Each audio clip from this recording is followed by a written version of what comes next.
Boa tarde, senhor presidente, colegas vereadoras, vereadores, comunidade que nos acompanha, servidores da casa, os nossos atletas que estão participando aqui serão homenageados, seus pais, lideranças lá do bairro Jardim América, sejam bem-vindos, Volney e sua companheira aqui, uma grande honra tê-los presente na nossa sessão.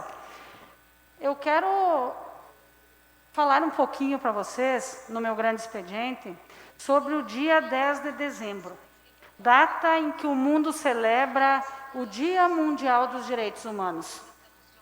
Senhor presidente e comunidade que nos acompanha, quem conhece a minha trajetória sabe da atuação que tenho em prol da promoção e defesa dos direitos humanos. Por isso, o dia 10 de dezembro, Dia Mundial dos Direitos Humanos, celebrado na última sexta-feira, é uma data que merece toda a nossa atenção, reflexão e ser pensada, porque nós estamos vivendo no nosso país momentos muito difíceis, infelizmente. Então, quero falar um pouquinho para vocês sobre a Declaração Universal dos Direitos Humanos. Senhoras vereadoras, senhores vereadores, fazendo um breve resgate histórico, foi no dia 10 de dezembro, ano de 1948, que a Organização das Nações Unidas oficializou a Declaração Universal dos Direitos Humanos. Um período da nossa história onde cidades, especialmente da Europa e Ásia, acabaram por estarem em chamas. As ruínas estavam por todos os lados e milhões de pessoas estavam mortas. Outras sem um lar, sem alimentos e sem o mínimo de dignidade. Famílias inteiras destruídas com os seus direitos violados.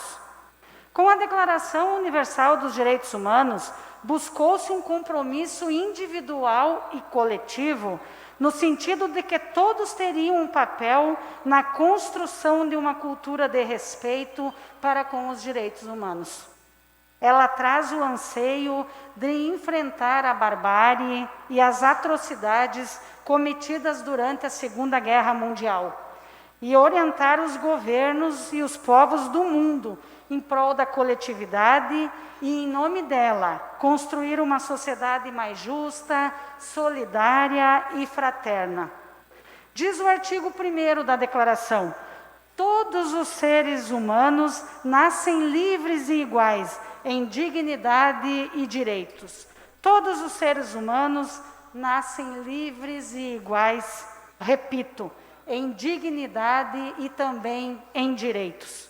Já o artigo 2º nos diz: todo ser humano tem capacidade para gozar os direitos e as liberdades estabelecidos nesta declaração, sem distinção de qualquer espécie, seja de raça, cor, sexo, língua, religião, opinião política ou de outra natureza, origem nacional ou social, riqueza, nascimento ou qualquer outra condição.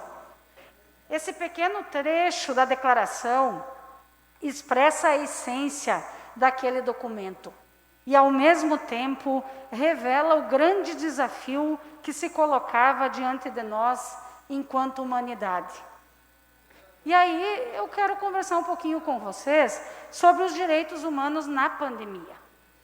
Hoje, decorridos mais de 70 anos da declaração, é importante fazermos aqui uma reflexão sobre o alcance desses direitos, sobretudo num país como o nosso, marcado por profundas desigualdades socioeconômicas que se arrastam ao longo dos tempos e que foram agravadas nos últimos anos por irresponsabilidade e descaso dos governos, de forma ainda mais acentuada na pandemia com a Covid-19.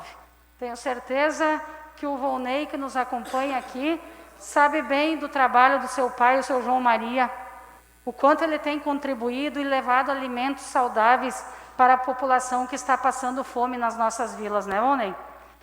Segundo o Manifesto do Movimento Nacional dos Direitos Humanos 2021, Nos últimos anos, desde o golpe de 2016 e o rompimento do Pacto de 1988, a tônica é uma política recessiva e associada a medidas de austeridade fiscal.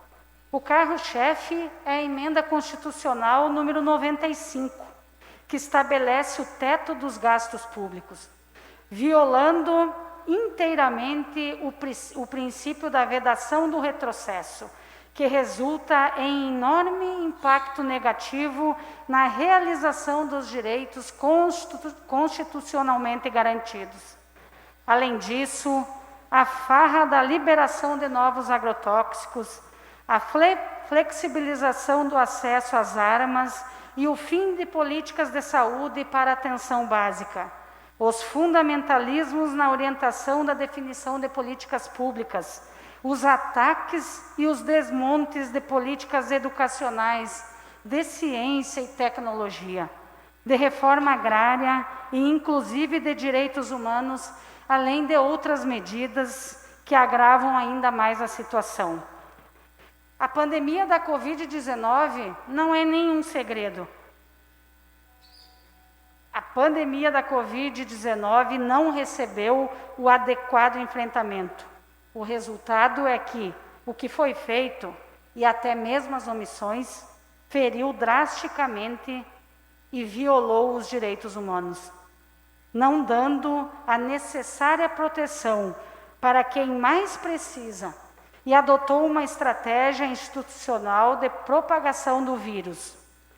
É notório a violação do princípio da não discriminação na falta de respostas do poder público às populações mais pobres e em situação mais precarizada, especialmente considerando marcadores raciais e de gênero, afetando com mais força LGBTQIA+, negras e negros, quilombolas, indígenas, vereador Wilson, população em situação de rua, crianças e adolescentes, idosos, populações encarceradas, aquelas e aqueles para quem os direitos ainda não chegaram sequer como uma promessa. Não houveram políticas capazes de atender à especificidade das necessidades para fazer frente aos impactos da crise na vida das populações. Vamos acompanhar agora um mini documentário produzido pelo SEAP, que tem sede aqui em Passo Fundo e vem atuando com muito empenho na luta pelos direitos humanos, e em especial o direito à saúde.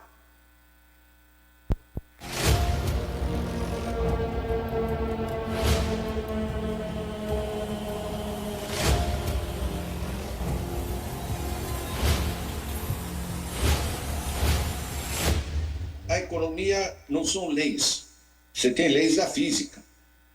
Você não tem leis em economia. São regras do jogo, que a humanidade escolhe. Isso é muito importante, porque a gente pode definir os rumos. Tem que assegurar a renda básica.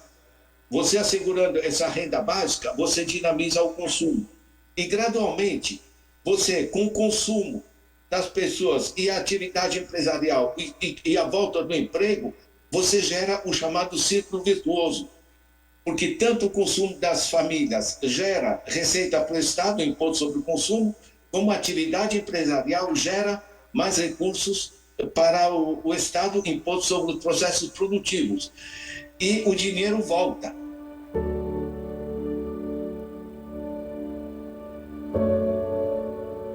Nós tivemos duas grandes reformas, que é a reforma trabalhista e a reforma da Previdência Social no Brasil. Isto, nós temos um processo de desaposentadoria e perda de benefícios como auxílio-doença e agora, mais em 2020 especificamente, as pessoas perdendo o benefício de prestação continuada em plena pandemia.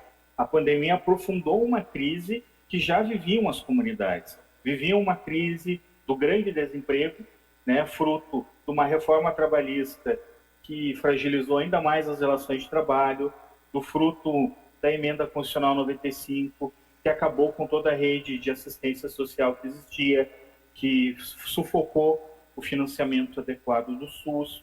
É o trabalhador e a trabalhadora que perdeu a esperança de buscar emprego e que começaram a trabalhar por conta própria, desde a fabricação de artesanato, vendendo coisas na rua, mesmo no momento de pandemia, como a gente viu.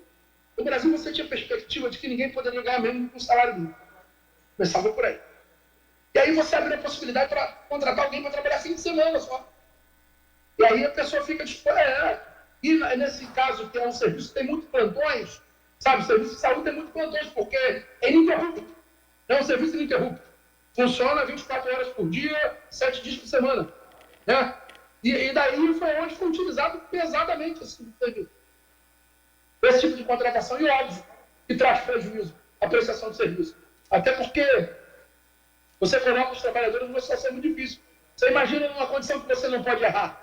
Porque num caso desse como o Covid, você não pode errar. Errar significa se contaminar e morrer ou matar os outros. Aumentou as desigualdades sociais, aumentou também a violência, aumentaram as violências contra a população em situação de rua e aumentou esse número de pessoas em situação de rua, onde traz ainda mais dificuldades e a necessidade de cuidados junto a essa população em situação de rua. O que aconteceu com a classe trabalhadora no ano de 2020 é que esse modelo de produção que vem com o ultraliberalismo, simplesmente aquilo que estava subsumido fica escancarado, que é a possibilidade de extermínio de uma parcela, não só mais a perda de valor do trabalho, mas a perda do valor da vida, da existência propriamente dita. Nós sabemos quem mais morreu nessa pandemia, né? Nós sabemos que foram os pobres que morreram nessa pandemia, né? Mais do que os ricos, por terem um acesso menor à saúde, ao tratamento do que os ricos. Nós sabemos que os negros são as pessoas com mais índice de desemprego no Brasil. Nós sabemos que as mulheres negras foram as primeiras a deixar de terem os seus trabalhos, né? Há um ciclo de violência que se perpetua e que interfere, né, de forma muito violenta na vida das mulheres negras. Elas têm que lutar com essas condições. Essa questão que você coloca é um fator determinante da violência doméstica, do assédio, a exposição aos estupros, né? As violências como um todo impactam muito fortemente a vida das mulheres.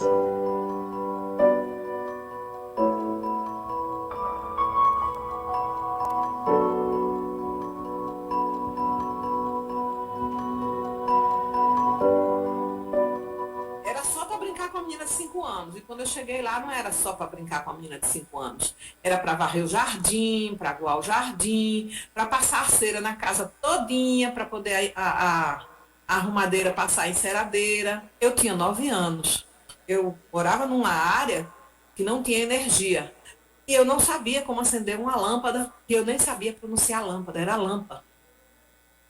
E aí quando ela me mandou acender a lâmpada, eu perguntei a ela pelo fósforo, porque para mim tudo que tinha que acender tinha que ter o fósforo. Não sabia nem pronunciar a palavra fósforo. E ela me chamou de burra, de imbecil, e ficou acendendo e apagando a lâmpada, dizendo, olha aqui, olha onde é que acende, deixa de ser burra, sua imbecil.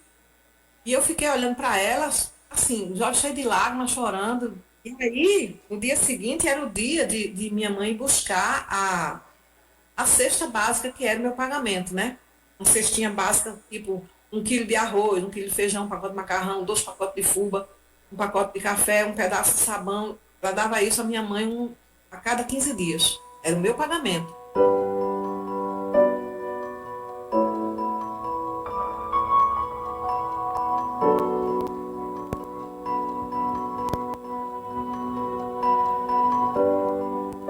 Num país desigual como o nosso, você cobra mais impostos dos pobres do que dos ricos. E os ricos dizem, somos contra os impostos, que eles não pagam. Economia não é complicado. Você pensa onde o dinheiro se multiplica. Sabe quantos empregos privados formais, desse coisa que todo mundo acha que vai ter, um emprego formal, com carteira assinada, aposentadoria? 33 milhões. num país de 212 milhões de habitantes e 150 milhões de adultos. Isso aqui simplesmente não funciona. Aí dizem, não, os pobres são pobres porque, enfim, são inempregáveis, não têm educação, não tem isso, não tem aquilo. Você sabe o que é? Não é falta de vontade de ganhar dinheiro e de trabalhar. É falta de oportunidade. E a oportunidade é a organização social. Obrigada, Miquéias. É isso. A história desta ex-empregada doméstica e a humilhação que ela passava porque ela não sabia o que era uma lâmpada. Não sabia acender uma lâmpada e trabalhava em troca de uma sacola econômica a cada 15 dias.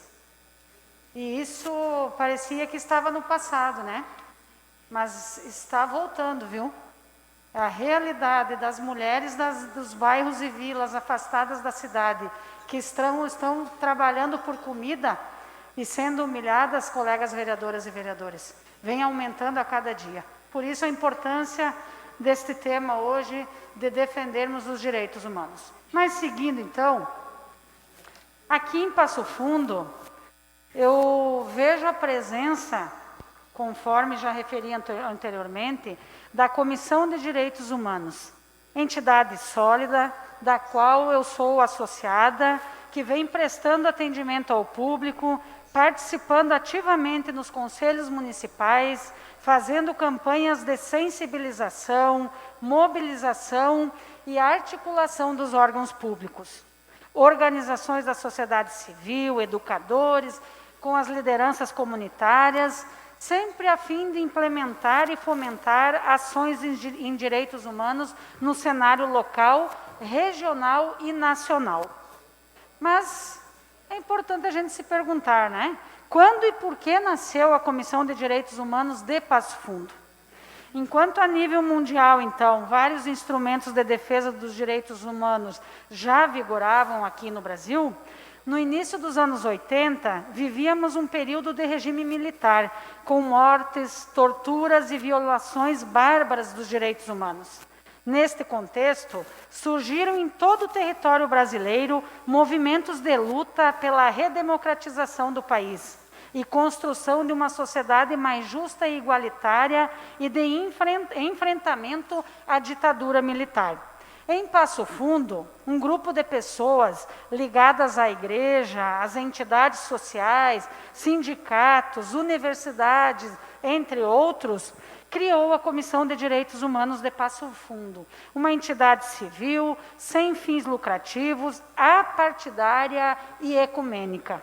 Sua oficialização se deu em 17 de junho de 1984.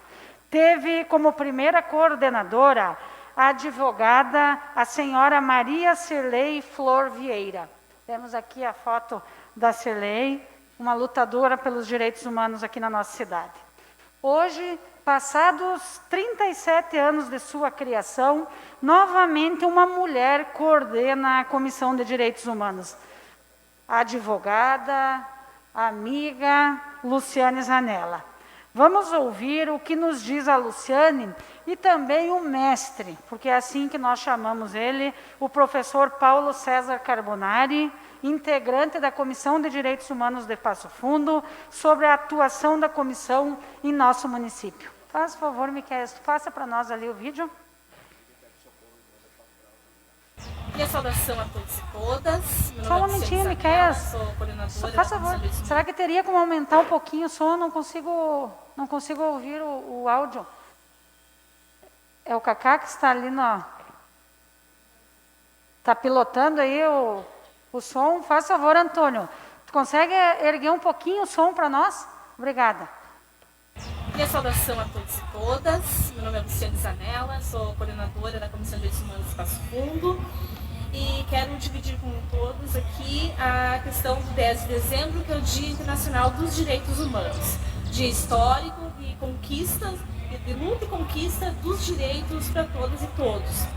Então, em Passo Fundo, desde 1984, mais de 37 anos, temos aqui a entidade, uma organização da sociedade civil, que é a Comissão de Direitos Humanos de Passo Fundo, a qual vem trabalhando desde sua fundação para garantia e efetivação dos direitos dos passofundenses, A gente atua aqui na cidade defendendo todo o direito fundamental da pessoa, bem como a gente trabalha em específico a questão dos direitos das mulheres, direitos negros, direitos indígenas, direito ambiental, dentre outros. Então, é importante ter essa atuação, é importante lembrar desse dia, do 10 de dezembro, e as atividades que ele desenvolve em prol das mulheres, dos homens aqui da nossa cidade, na defesa de seus direitos. Sou Paulo César Carbonari, do Comitê Saúde, Democracia e Direitos. Também sou da Comissão de Direitos Humanos de Passo Fundo, que nesse período da pandemia reuniu organizações da sociedade civil para defender os direitos humanos e, sobretudo, para alertar a sociedade sobre a importância de se manter com os cuidados necessários para o seu enfrentamento, mas, sobretudo, também alertando as autoridades para cumprirem as responsabilidades de proteção das pessoas, de orientação das pessoas, para que, efetivamente, a gente pudesse atravessar esse momento terrível da história com o máximo de cuidado possível. Infelizmente, perdemos em Passo Fundo mais de 700 vidas em função da Covid-19. No Brasil, são mais de 616 mil, e vários estudiosos dizem que boa parte dessas vidas poderiam ter sido preservadas, ou, dito de outra maneira, não precisaríamos ter tido tantas mortes se o governo federal tivesse ouvido os cientistas, tivesse ouvido as autoridades sanitárias e tivesse feito o que devia fazer para efetivamente garantir os direitos das pessoas. Por isso que reunimos vários movimentos e organizações de direitos humanos e organizamos uma denúncia internacional que foi apresentada no início de novembro aos organismos das Nações Unidas, da Organização dos Estados Americanos e também à Procuradoria-Geral da República. A equipe foi recebida pelo Procurador-Geral Augusto Aras. Nessa denúncia, nós dizemos que o governo federal violou o direito humano à saúde e o direito humano à vida no contexto da pandemia, exatamente por ter deixado de cuidar daquilo que devia fazer para que a população não fosse contaminada e não morresse, e para que não tivéssemos chegado a tantas mortes. Então, esperamos agora que as autoridades cumpram seu papel e deem andamento aos processos de responsabilização. A justiça às vítimas se faz com responsabilização daqueles e aquelas que são os violadores. Então, dito isto, cumpre salientar que a comissão, nesses 37 anos de existência, é filiada ao Movimento Nacional dos Direitos Humanos e sempre teve participação ativa no âmbito nacional e local.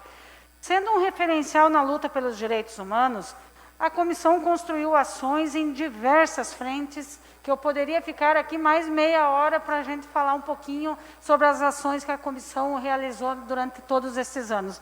Mas, brevemente, eu quero só ressaltar que a comissão foi a coordenadora do curso das promotoras legais populares, vereadora Alberi, que diversas vezes nós já conversamos aqui do trabalho que as promotoras fazem pelo fim da violência contra a mulher. Comissão de Direitos Humanos é que trouxe o projeto para cá.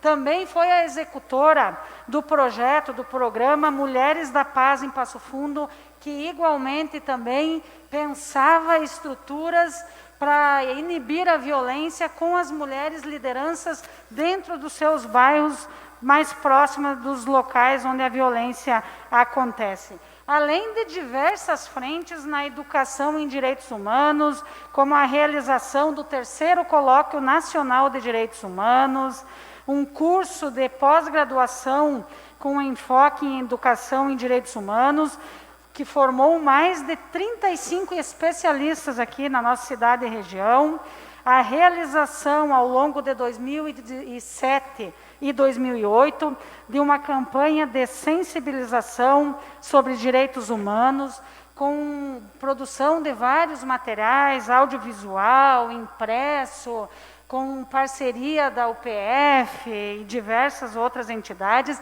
Importante destacar também que foram realizadas mais de 100 oficinas nas escolas tratando da temática dos direitos humanos. Isso é muito importante, dentre tantas outras.